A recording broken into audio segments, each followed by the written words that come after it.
Сиздин өзүңүздүн атыңыз негизи Венера экен да. Анан эмне болуп Акчолпон Койчуева деп чыгып калдыңыз? Кыргызстанда иштин баарын ушул Акчолпон чечип атат. Тоскоолдуксуз сиз жогорку кеңешке барып калсаңыз, эмне маселелерди көтөрмөк элеңиз? Курманбек Бакиев бийликтен кетип, кайсыл жерде турганын билдик дагы түз эфирге интервью алганбыз. Блогерди деле журналист деп атап калышты да. Мен өзүм бала кезинде артист болгум келчү. Кутмандуу кечиңиздер менен ардактуу ЛТРди көрүп жаткан сүйүктүү мекендештер, мына ошентип кайрадан ЛТР подкаст эртең 8 декабрь Кыргызстанда теле жана радио кызматкерлеринин күнү. Жалпы мына ушул майрамдын урматына бүгүн ЛТР подкастка майрам ээсин чакырдык десек жаңылышпайбыз. Кыргыз Республикасынын маданиятына эмгек сиңирген ишмер, белгилүү журналист Акчолпон Койчуева бүгүн бизде конокто. Саламатсызбы? Саламатсыздар. Майрамыңыз менен кирип келе жаткан. Рахмат, сиздерди да куттуктайм. Кош келипсиз. Абдан кубанычтабыз мына ушундай подкастта көрүшүп жатканыбызга. Эң алгачкы суроо мындай болсун, Акчолпон же мына ушул дегеле журналистика дүйнөсүндө, теле дүйнөсүнө келип калууңуз капысынанбы же бул балалыктагы кыялбы? Мен өзүм бала кезинде артист болгум келчү. Же актриса болом, же ырчы болом деп кыялданчумун да. Албетте чоңойгон сайын өзүңдүн пландарыңдагы, кыялдарыңдагы реалдуулук менен айкалышы керек болот экен. Ошентип мен тарых факультетин өткөм, биздин университеттин. Андан кийин журналистикага мындай жайма-жай келип калдым. Ага чейин мен жогорку кеңеште синхрондук котормо ишин аткарып жүрдүм. Анан кийин 96-жылы BBC дүйнөлүк кызматы кыргыз кызматын ачканда конкурска катышып, ошол бойдон мен радио журналистикага өтүп кеттим. Ага чейин дегеле журналистика, теле жаатында сизге баягы кимдир бирөө стимул болуп, ушул эжедей чыксам, же болбосо ушул журналисттей болсом деген адамдар бар беле? Албетте, негизи биздин үй бүлөдө медиа темасы, сөз, сүйлөө, адабият, тарых темасы абдан ар дайым кызуу болор эле да. Менин атам өзү манасчы Сапарбек Касманбетов, өзү корреспондент болуп бир нече газетада иштечү. Анан үйдө ар дайым жаңылыктарды талкууламай, газета окумай, атам ушул советтик заман болсо дагы бизде газета окуп жүргүлө, газетадан сабактарды, маалыматтарды түшүнүп, окуп билип жүргүлө деп үндөр эле да. Анан үйдө биз акындар жөнүндө ушул гуманитардык сабак темаларда көп сүйлөшчүбүз да өз негизи. Ошон үчүн мен артист болом деп өзүмдү мындай атактуу адам элестеп, интервью берип аткандай сезчү элем, бирок кийин менин кесибим, менин жашоом көбүнчө тескерисинче адамдарды интервью алуу жагына которду.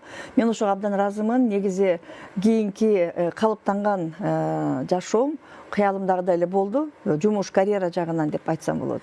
Эң сонун мына ушул BBC кыргыз кызматында 27 жылдан ашык иштеген экенсиз. Алгач мына ушул Лондонго барганда сизди мына ушул өлкө кандай тосуп алды эле? Дароо эле баягы бардыгы сонун болуп кетпесе керек, барганда кандай кыйынчылыктардан өттүңүз эле? Негизи мен баардык нерсеге мындай жылмайуу менен карап өзүм көнүп алгам да, мүнөзүм ушундай да. Анан Лондонго мындай нерсе бар. Бала кезимден бери ушундай баардык нерсеге кандай проблема болсо дагы ошону күлкү менен кабыл алып, жылмайуу менен кабыл алып, мен ушундай табиятым ушундай да, же ата энем берген тарбиям ушундай.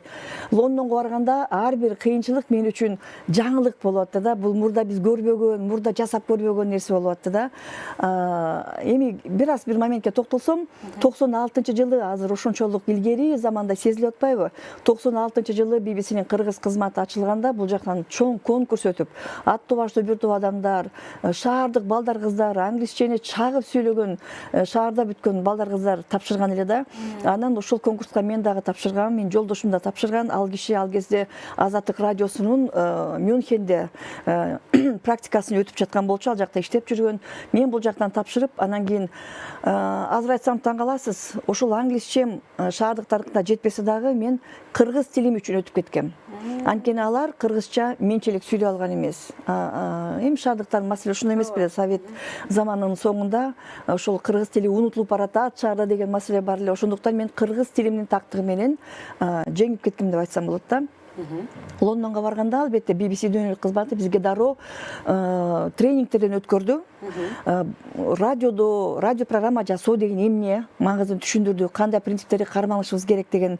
Ал эми Лондонго баргандагы жашоонун өзү мага канчалык кыйынчылык, жаңы жер болсо дагы мындай кызыктуулугу менен кучагына кабыл алды да. Анткени Лондон өзү ушундай бир керемет шаар. Жаңы барган адамдар анын табиятын түшүнбөй, бул эмне мындай жалаң эле небоскреб эмес. Эмнеге биякта чет өлкөлүктөр өтө эле көп? Англичандар өздөрү көрүнбөйт го деп ойлошу мүмкүн да. Эми маселенин баары ушуну утпайбы? Лондон өзүнүн баягы табигый тургундары үчүн чоң урбанистик ушундай чоң шаар болгону менен калктын көп бөлүгү двухэтажный Англия деп коюшат да. Эки этаж чакан коттедждерде сөзсүз кичинекей бакчасы менен, гүлдөрү менен жашаган эл да. Албетте анын жана финансовый, маданий борбору асман тиреген имараттар эле толтура. Бирок ошо Лондон ар дайым бир өтө кызыктуу маданий нерселер болуп турат. Лондондун музейлери, менимче ушул 27 жыл жашап мен баарын көрүп да бүткөн жокмун да. Абдан кызыктуу көп музейлер бар. Бар музейлери, экспонаттары улам алмашып турат да.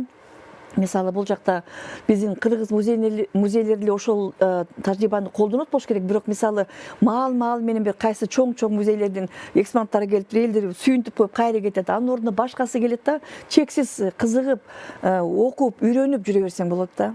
Абдан сон. Мына ушул өлкөгө барып, сиз мына ушул BBC дүйнөлүк кызматында иштеп жүргөндө алгач эмнеден баштадыңыз эле? Эфирге дароо чыктыңыз беле же баягы сюжет даярдоо менен башталды беле? Ушул алгачкы күнүңүздү эстеп бериңизчи, эфирге чыккан. Эфирге чыккан алгачкы күнүм кайсы экенин билбей да калдым. Эмнеге дебесизби? Анткени бизге барганда 2 жумадан чоң тренинг өттүк да. Англис тилибизди такшалтып, англис тилиндеги жаңылыкты кыргызчага так которгонду үйрөндүк. Ал кезде команданы атай турган болсом, мына Гүлнара Касманбетова, Арслан Койчиев иштеди албетте, Табалдиев Кубан Абдымен иштеди. Анан Тынчтыкбек Чоротеген агайыбыз иштеп, ошол кыргыз тилибизди бири-бирибиздин котормобузду карап, кыргызчабызды оңдоп, ошентип такшалып жүрдүк дагы. 6 ай бою эфирге орусча айтканда в холостую чыгып аттык да, пилотный программа менен. Ошо пилот экенин билип турсаң дагы колубуз титиреп, микрофондун астында өзүбүздү кандай кармашты билбей, үнүбүз бирде бийик чыгып, бирде пас чыгып отуруп, 6 ай бою жөн эле эфирге чыгып аттык. Бизди эч ким укпайт. Бирок ошо күнүгө тренингден өтө бердик. Анан бир күнү эфирге чыкчу күн келгенде баягыдай кылыкпай калыптырбыз. Баягы эле окуп жүргөн жаңылык эмеспи? Жарым жылдан бери ушул ишти кылбадымбы деп, жарым жыл машыгуудан кийин гана биз биринчи жолу эфирге чыкканбыз. Баарыбыз тең толкунданып, ата-энебиз биринчи жолу бүгүн бизди угат, досторубуз угат деп. Анан ошол 6 айда топтогон тажрыйбабыз менен жаңылыктарды которгонду үйрөттү. Толтура дүйнө жүзү боюнча BBC-нин кабарчылары бар эмеспи? Алар туш тараптан жаңылыктарды салат. Аны бизде control room деп коет, news room. Алар алып туруп жаңылыктарды текшерилдиби? Текшерип туруп бизге системага чыгарат. Анан системадан биз жүздөгөн жаңылыктан эмнени алышыбыз керек? Ошондо үйрөтөт бизди. Таргет аудиенста силердин өзүңөрдүн аудиторияңар, силердин тегереңиңердеги региондогу жаңылыктар кайсынысы маанилүү? Силердин регионуң алыс болсо дагы эмне үчүн тетеги Япониядагы же Америкадагы жаңылык кыргыз угарманына кызыктуу болушу мүмкүн дегенди үйрөткөн соң, биз баягы туура жаңылыктарды тандап, ушуну берели, бул боюнча маек кылалы, бул боюнча кабарчынын эле репортажын берип коелу, баарыбыз отуруп анан эфирге чыкканбыз. Мен айтып атпаймынбы, кыйратып 6 ай машыгуудан кийин чыктык деп. Болбой эле өзүбүздүн кийин 20 жылдык, 25 жылдык болгондо юбилей аткарып атканда биринчи эфирге чыккан үндөрүбүздү угуп алып, уялабыз да, мен ушинтип окучу элем. Мен ушундай үн менен сүйлөдүм беле депчи. Тимээ тытыратып атабыз да табыратып. Ушундай тез сүйлөп. Анан бара-бара албетте өзүбүздүн стилибиз калыптанды, өзүбүздүн мындай ыргак менен сүйлөп калдык дегендей. Ошол эле учурда жумушту дагы, үйдү дагы, баланы дагы тарбиялоону алып кеттиңиз. Чет өлкөдө жетишүү кандай болду? Ушул үйдү дагы, бала тарбиялоо, бала чоңойтуу деген нерселер жумушуңуз менен чогуу. Жашоо өзү жакшы нерсе да. Биз барганда 2 балалуу болчубуз. Кыргызстандан төрөлгөн кызыбыз жана уулубуз бар болчу, бирөө 8-де, бирөө 5-те. Аларды дароо мектепке бердик. Анан балдар таланттуу эл болот өздөрү. Бизчи эле 2-3 айда кыйналбай эле, бир 2-3 жумада сүйлөп кетет экен англисче бат-баттан эле. Алар мектепке барып атты. Ушул мектептен алуу жагынан кыйналып жүрдүк кичине. Ким барып ала калат балдарды мектептен деп. Бирөөбүз эфирге чыгып атсак, бирөөбүз бара калып алып, ушундай учурлар болду. Бирок мен өзүмө да баа бергеним, биз баарыбыз ойлодук да, биринчи контрактыбыз 2 жылдык болчу. Ошол 2 жылдын ичинде оозубуз ташпай болушунча Лондонду көрүп кетели, англис маданиятын өзүбүзгө сиңирели деп, ушул 5 күн катуу иштедик, эс алалы дебестен ар бир дем алыш күнү 6-күн сайын балдарды чыгарып Лондонду көргөзүп, жакшы жерлерин кыдырып бүткөндөн кийин башка шаарларына кыдырып, Англиянын аралдарына, Шотландияга барып, ушул 2 күн болсо дагы баарын көргөзүп, карап келгенге үлгүрүп жүрдүк да. Кийин биздин контракттарыбыз 3 жылдык дагы кошулуп 5 жылдык болуп калгандан кийин анда деле болбошу баягы кызыгыбыз ыргагы менен жашоо жүрө берди. Англис маданиятын үйрөнсөк экен дедик абдан. Анан ошо менен катар балдардын кыргызча тилин унутуп калбасын деп, биз ушуга чоң маани бердик. Үйдө ар дайым кыргызча гана сүйлөштүк. Балдардан жашыруун нерсени талкуулаш үчүн гана орусча тилге өтүп кетпесек, кыргызча сүйлөдүк. Анан мен азыр башка маектерде дагы айтып калдым, мактанчак айымкен десем айла жок. Ушунума өзүм сыймыктанам.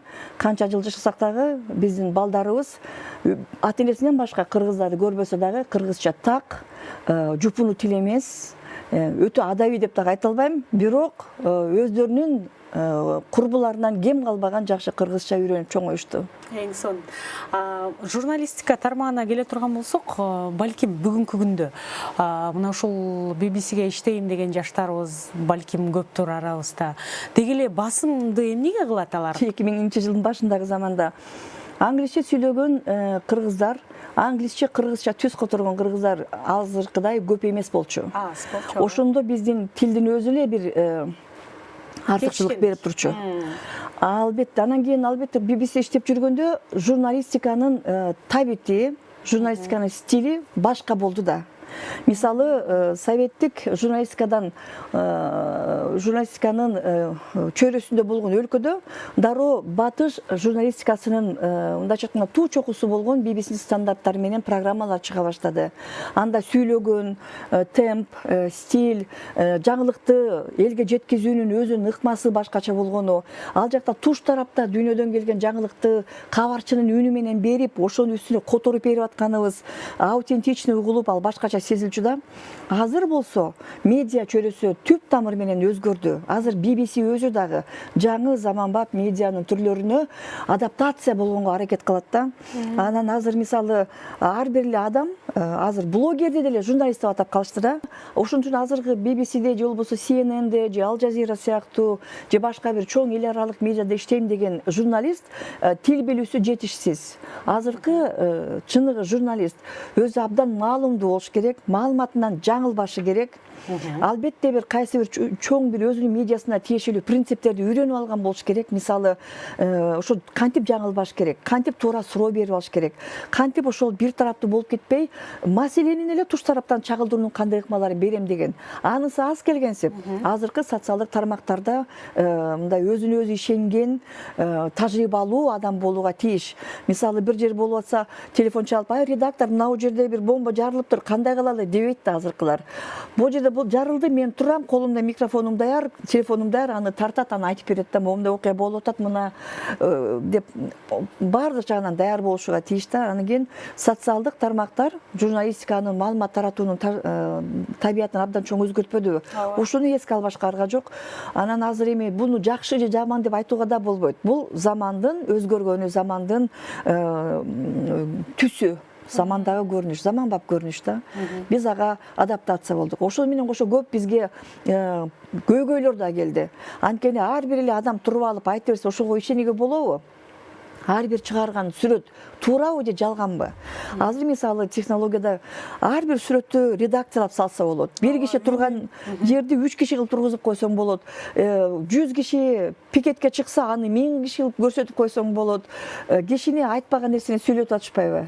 Азыр жасалма акылды колдонуп атышат да. Ошон үчүн азыр аудиторияга да кыйын. Бул чындыкты айтып атабы же жок деп. А мен чындыкты айтып атам деп жеткизүү үчүн журналисттерге да кыйын да. Бирок ошонун баары жолдорун таап, медиалар иштеп атат ошонун үстүнөн албетте. Сиздин дагы бир өздүк баягы тарыхчаңызды окуп атып, сиздин өзүңүздүн атыңыз негизи Венера экен да. Анан эмне болуп Акчолпон Койчуева деп чыгып калдыңыз? Ошого дагы кызыгып калдым. Венера деген ат менен чыкпай, эмне үчүн Акчолпон? Ошо менин манасчы атам Сапарбек Касманбетов, драматург апам Асангүл Абдыгулова өз учурунда кулактарын аябай жагымдуу угулуп, эң улуу байкебиз Сүйүнбектен кийин 5 кыз катары менен төрөлгөнбүз. Ошо 5 кыздын атын уюкаш кылып Гүлнара, Динара, Айнара, Венера, Чинара деп ат коюшкан. Анан Венера деген ат менин паспортумда, документ боюнча мен Венерамын, өткөндө шайлоого катышам дегенде көп адам таң калды. Бул кайдан Венера болуп калды деп. Бирок албетте үйдө ошонун кыргызчасы Чолпон деген аттан улам. Чопо, Ак Чолпон деп эркелетип коюшчу. Ошол ат менен чоңойгом үйдө. Кийин эфирге чыгарда ушул жагымдуураак болсун, кыргызча угулсун, Лондондон ушундай ат чыкканы жакшы болот го деген ой менен мен эжекем сунуштап Ак Чолпон Койчуева деген ат менен чыгууну туура көрдүм. Ал фамилиям болсо мен ушу жаңы турмушка чыкканда эле дароо эле советтик ушундай традиция ушундай болсо керек, салт ушундай болсо керек. Дароо эле жолдошумдун фамилиясын өтүп кеткем. Ошон үчүн мен Ак Чолпон Койчуева деген ат менен чыктым эфирге. Бир жолу Ак үйдө бир чоң маанилүү иш-чара болуп калды да. Иманалы Айдарбековдун ушул ишмердигине байланышкан. Ошол жака мени чакырган жакшы адамдар Ак Чолпон Койчуева келет деп жазышкан экен да.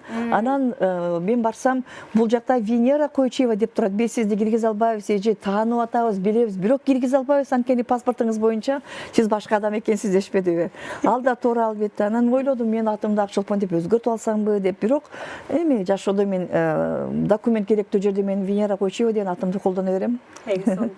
Айтмакчы, сиз мына ушул бүгүнкү журналистикага келе турган болсок, мына ушул чет мамлекеттердеги журналистиканы да көрдүңүз, чет мамлекетте иштедиңиз дегендей, кантип эмнесин оңдосо болот деп ойлойсуз? Тегили салыштыруу болобу мына ушул кыргыз журналистикасы менен чет өлкөдөгү журналистиканы? Мисалы, мен чет өлкөдө ушу 27 жыл жашаган Англияны айта турган болсом, мен бир нерсени ишеничтүү түрдө айта алам да.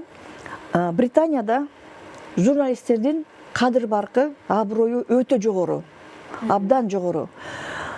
Ал жакта журналистикага ишеним чоң. Ошон үчүн журналисттер өздөрү дагы жаңылгандан сактанып турат.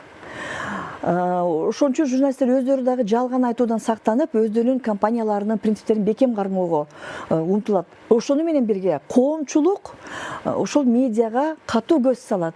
Мисалы, ошондон туура эмес сөз кеткен болсо, BBC болобу же башкасы болобу, аларды кечирим сураганга эч качан мындай токтобойт да. Биз кечирим сурайбыз баланча жерден. Мисалы, бирөөнүн мисс деген тайтлдарын туура эмес айтып алыптырбыз деп дагы кечирим сурашат да. Негизи журналисттер аброю чоң дегеним мындай да.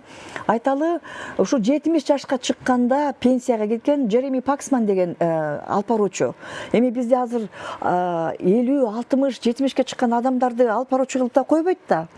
Бырышып калды, карып калды дешет да. Бирок ал киши харизмасы менен, тажрыйбасы менен, билими менен ошол жашка чейин программалар алып барды да. Биз 97-96 жылы барганда Лейбористтер партиясы күчтөнүп, аларга жаңы лидер Тони Блэйр келип, шайлоого катышаар алдында ошо Тони Блэйрди интервьюга Джереми Паксмандар чакырат, BBC чакырат да. Анан мен ушу газетадан окугам, ошол интервьюга жөнөш үчүн партиянын комитет атайын отуруп алып талкуулашкан. Джереми кандай суроолорду берет, Тони аларга эмне деп жооп бериш керек деп. Билип атасызбы, мисалы, партиянын жетекчиси интервьюга баратканда партия ойлонуп атат да, кантип жооп берели, могу саясатты сурасам мындай деп айталы деп, бир кишини ушунча интервьюга даярдады. Ошончолук бийик журналисттердин аброю. Бизде болсо кандай, бизде да жакшы. Биз мисалы иштеп жүргөндө, өзүңүздөр билесиздер, эми азыр ал сөздү деле айтсак боло берет. Кыргызстан Борбор Азияда, негизи СНГга салыштырмалуу демократия аралчасы деген өзүнүн аброю бар болчу да. Ошого жараша Кыргызстанда атуулдук коом абдан күчтүү, баардык нерсеге реакция берип турган, бир кандайдыр көрүнүштөрү көз жазында калтырбаган медиа болчу да. Өлкө болчу, ушуну жарандык коом болчу. Ошого жараша биздин маалымат каражаттары дагы эркин сүйлөгөн, кээде ошол эркиндикти туура эмес колдонуп аша чаап кеткен. Бирок жалпысынан алганда тең салмактуу баяндай билген деңгээлге жетип калган болчу элек да.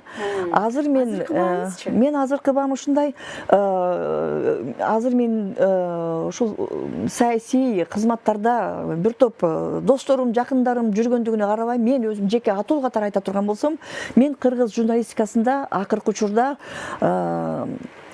англисче айтканда челлендж да, бир маселени талкуулаганда ошонун берки бетин дагы аныктап, тактап, такып сураган ушундай учурларды аз көрөм да. Мисалы, бир беткей болуп чыгат демек. көбүнчө бир беткей да. Же болбосо бир коомго таң калууну жараткан жаңылык чыгат, айталы да. Баары ага апей ал эмнеге минтип айтты дешет да. Ошол апей эмнеге минтип айтты дегенде журналист ошол айткан кишини чакырып, сиз ушинтип айттыңыз, ушул кайсы тарабынан ушинтип айттыңыз, кайсы жагынан биз ошондой болуп атабыз? Же болбосо сиздин айткан пикириңиз биздин коомдо кандай реакция жаратат деп ойлоп атасыз? Же кандай кабылданат?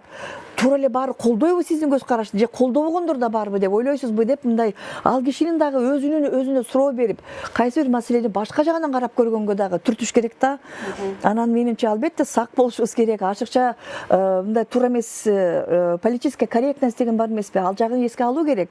Бирок ошону менен катар менимче сөздү учурун айтпаса ата сөйлөт дегендей, тайманбастан журналисттерге кечиримдүү болуш керек.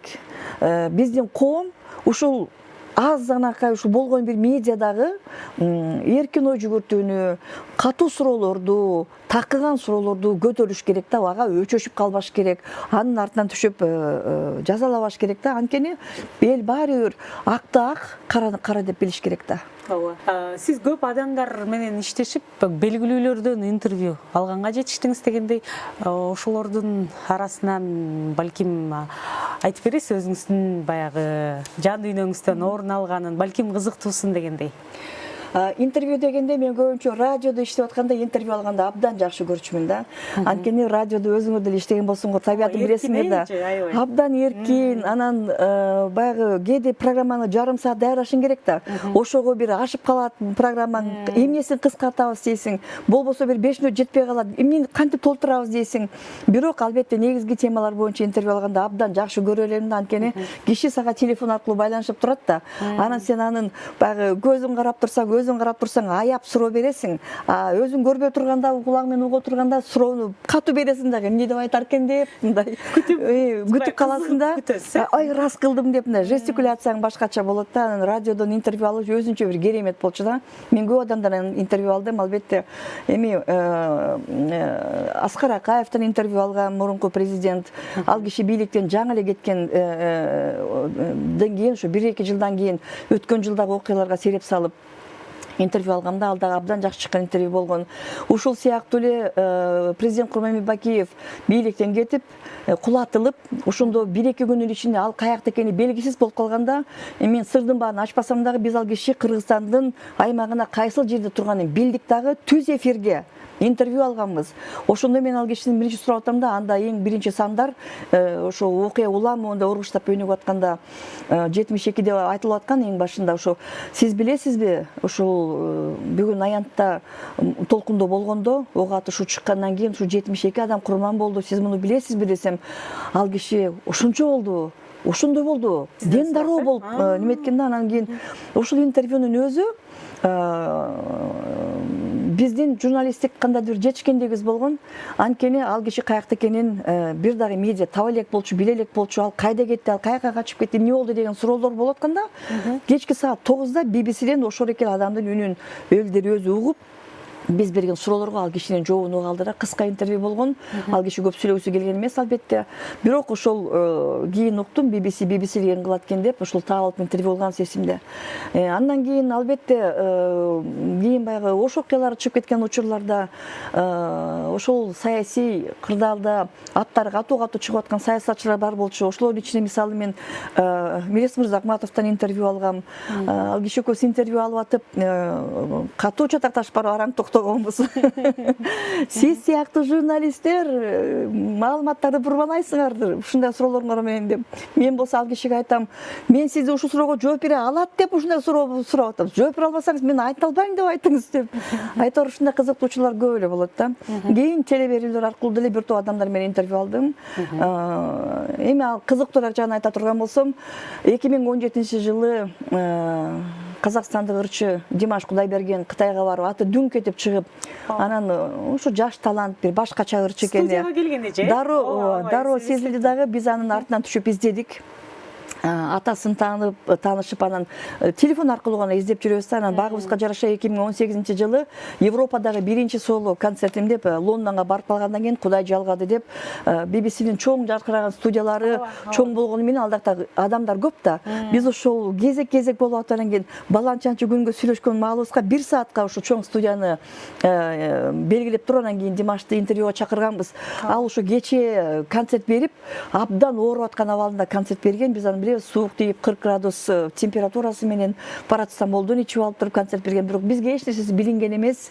Албетте көрүүчүлөргө, угармандарга. Анан эртеси күнү ушу BBC-ге келип берди. Анан биз 1 саатка эле белгилегенбиз студиябызды. Мен кыйып чыктап атам да, убакыт өтүп кеткенче келсе экен деп шаштырып атам да. Ал жигит концерттен кийин келип атасы ойготуп эле алып келсе керек да студияга келип эле жегенге тамак барбы деп сурады. Бир нерсе ичип алганга депчи. А бизде командабыз чаканда. Ошо бирөөнү жумшаганга киши жок да, бар кофе бир нерсе алып келе калгылачы, ичип алсын дегенге убакыт тийбейт да. Убакыт кетип атат. Студиядан уже 10 мүнөтүм кемип калды, 50 эле мүнөт калды да. Анан мен түшүндүрүп жибердим, азыр бу тартып алалы программаны, анан чай ичели депчи. Анан кийин ошол интервью жазылды. Живой режимде жазылды, мына түз эфир сыяктуу жаздык. Анан мага эң эле ушу мени кубандырганы, мен суроонун баарын кыргызча сурадым. Ар бир суроого Димаш, анан атасы Канат Айтбаев дагы казакча жооп беришти. Бир дагы учурда мен алардын айтканын түшүнбөй калган жокмун. Бүт түшүнүп аттым. Бир дагы учурда Димаш өзү дагы же атасы дагы эмне деп айттыңыз, сурооңузду кайталаңызчы деген момент болгон жок да. Кийин бул программа эфирге чыкты, Сапар аркылуу. Биз Сапар деп жарым сааттык документалдык программаларда чыгарып жүрбөдүкпү. Анан интернетке чыкканда көптөгөн казактар дагы жазып атышты комменттеринде. Мен кыргызча билет турбаймынбы? Мен кыргызча түшүнүп турбаймынбы деп. Ошол сыяктуу эле көп кыргыз тилин жакшы билген кыргыздар Димаш казакча сүйлөп атканда билишкен жок. Мисалы ушунчалык табигый көрүнөт экен да. Демек ар ким өзүнүн тилин жакшы билсе, кыргыз, казак, өзбек сыяктуу элдер бирин-бирин маселеси жок эле түшүнсө болот экен да. Программа тартып жүргөндө, чет өлкөлөргө барганда да көп окуяларыбыз бар, кызыктуу окуялар көп эле болот да. Жакында эле шайлоо болуп өттү. Тоскоолдуксуз сиз жогорку кеңешке барып калсаңыз, эмне маселелерди көтөрмөк элеңиз? Чын чынында негизи журналисттик кесиптин кайсы бир деңгээлде депутаттын эмгегине айкалышкан, ошондой болгон бир көрүнүштөр көп эле.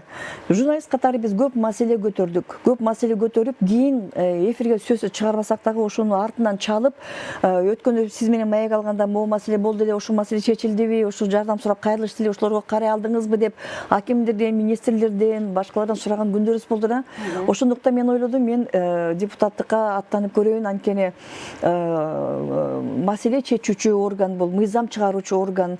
Ошол жака бир салымымды кошо аламбы деген ишеним менен бардым. Мен көбүнчөсү ошол Кайсыл багытта 2-3 маселени тандамакмын да. Мында бир нече жыл мурда биз жаштар жөнүндө программа жасаганбыз. Эмне үчүн Кыргызстандагы жаштар чоңойсо эле, алы келсе эле өлкөдөн чыгып кетүүнү кыялданып атат. Мисалы, эң чоң кыялы Америкага кетип калуу, Европага кетип калуу. Эгерде аякка кете албаса жок эле дегенде Туркияга, аякта болбой калса жок эле дегенде Россияга кетелин деп кыялданат. Эмне үчүн өзүнүн өлкөсүндө кызыктуу жашоо таба албайт деген теманы көтөргөнбүз. Анан ошондо биз жаштар менен сүйлөшкөндө, эмнеге кеткиңер келет? Биякта айлыктар аз дейт, билим алып келгендер. Эмнеге кеткиң келет? Бизде эми көрө турган эч нерсе жок. Бишкек аябай орусча айтканда скучный город, көңүл ачканга эч нерсе жок, аз дешет да. Бирөөлөр айтат, бизге чоң жылдыздар келбейт, артисттер келбейт дейт. Анан же болбосо айтат, бизде маяна аз. Ушул эми же болбосо жумушка барсаң чоңдор жумшайт, бизге жумуш этикасы жакпайт деген жашоо кызыксыз. Алардын кыялдары чет өлкөгө кетүү да. Анан чоңдор менен да талкуулаганбыз. Эмне кылганда биздин өлкө, биздин жаштарыбыз үчүн кызыктуу болот? Эмне кылганда ушу өлкөсүнөн кеткиси келбей, кетип билим алган күндө да кайра келгиси келген, кантип биз ошондой өлкөгө айлана алабыз? Ошондо биз сүйлөшкөн жаштардын көбүнчөсүнүн дооматы коррупция болчу да. Бүт баардык коррупция, эч нерсени өзгөчө менен кыла албайсың. Жакшы жумушка барайын десең, сөзсүз таанышың же байкең же бирөөлөрү болчу керек деген маселени айтчу эле да. Мен ойлочумун, ушул жагынан иштеш керек да. Жаштар өз өлкөсүн сүйөт, жакшы көрөт, бирок ошого баарын эле айткан жокмун, бирок ошол арасынан баягы билимдүүлөр кеткиси эле келгендери кантип токтотобуз деген маселеге көңүл бурат болчумун. Экинчи чети миграцияга көңүл буруш керек деп ойлойм да. Бизде миграция десе албетте толтура кыргыздар чет өлкөгө чыгып атат. Ошону менен катар канчалаган чет өлкөлүктөр Кыргызстанга келип атат. Бул жактан окууда, билим да алып атышат, бул жактан жумушта таап атышат, бул жактан турмуштук бактысын да таап атат да. Бирөөгө зар, бирөөгө кор дүйнө болгон сыяктуу да. Мен ушул маселеге биздин мамлекет көңүл бурушу керек деп ойлойм да. Мен өзүм чет өлкөдө мындайча айтканда улуттук азчылык болуп жашадым. Бирок Англияда албетте эч кандай бир да күнгө, бир да учур менен жеке мен өзүм же бала чакам мындай бир улуттук азчылык катары жектөө, басмырлоо дегенди эч көргөн жокпуз албетте. Кабыл жоксуздар. Андайга эч кабыл алган жокпуз да. Бирок мына Англияны карасаңыздар, кандай чоң, кубаттуу мамлекет. 60 миллиондон ашуун калкы бар. Ошол калктын ичинен ушул болор болбосо 10-15 миллион болуш керек. Мен муну такташым керек албетте. Бирок мен мурда окуганым боюнча ушу 10 миллионго жетпеген өңү бурууларда башка ак эместер да. Ошентсе дагы Англияга азыр визаны алуу татаал. Сен бара калып эле мен Англияны көрүп келем деп виза ала албайсың. Визаны алыш үчүн абдан чоң талаптар коюлган. Адам өзү кайта келиши гарантия болуш керек. Өзүнүн акча каражаты бар болуш керек. Кыргызстанда мүлкү бар болуш керек. Ошо мүлкү үчүн кайтып келет деген. Болбосо жумушка алып аткан болсо анын квалификациясы жогорку болуш керек. Ал табылбаган, сейрек, өтө баалуу адис болуш керек. Ошондо анан Англияга алып барып иштеткенге уруксат беришет. Анан мен ойлойм да, ушундай канчадаган миллиондогон калкы бар Англия ушу иммиграция маселесине тыкыр көз салып, ар бир келген адамдын, чыккан адамдын учетун алып отурат да. Биз сыяктуу чакан мамлекет болгондуктан биз ал нерсени өтө жакшы жасашыбыз керек. Бизге канча чет өлкөлүк кирди, эмне максат менен кирди? Туризмби, көрдүбү, жыргадыбы, кайра узаттыкпы, чыгардыкпы? Канча студент келди, билим алдыбы? Канчасы калып атат, канчасы кетип атат? Ошонун баары мыйзамдуу болуп атабы?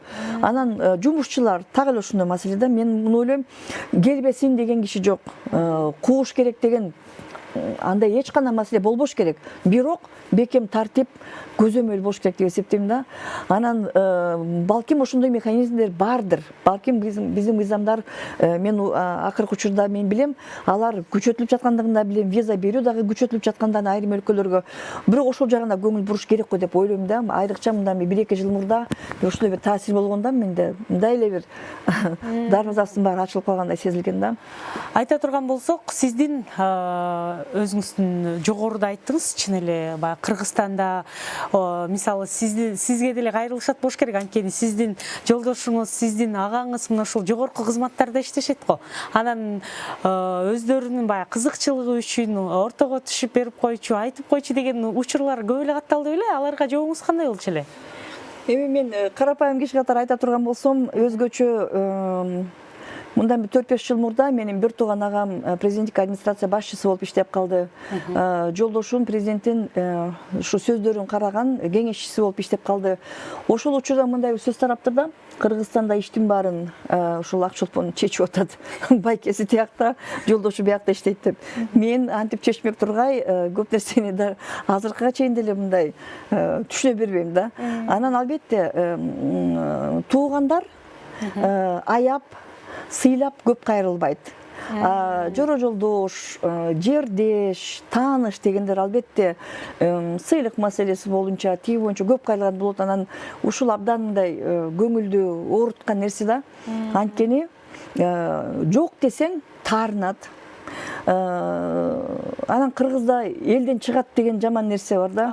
Анан ушу колунан келип аткан учурда жардам берген эмес деп элден чыгасың да. Анан кийин ошонун бир кандай десем, бир кээ бир учурда мен өзүм жакындарым жөнүндө айткан жокмун, бирок мен түшүндүм, адам негизи баланс табыш керек экен да. Чындап эле бир жардамга муктаж болгон адамдарга жардам бериш керек экен.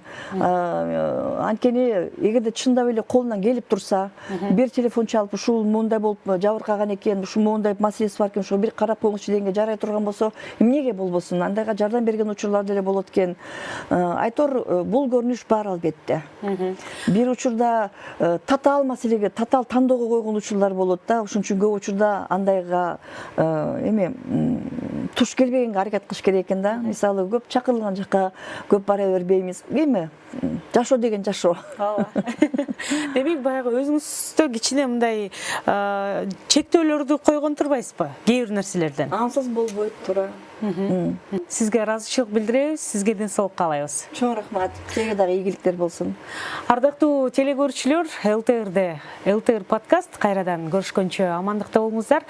Дагы бир жолу жалпы биздин кесиптештерди кирип келе жаткан эртеңки 8 декабрь радио жана теле кызматкерлеринин күнү менен куттуктайбыз. Кызматта Жанна Усубалиева, кайрадан көрүшкөнчө.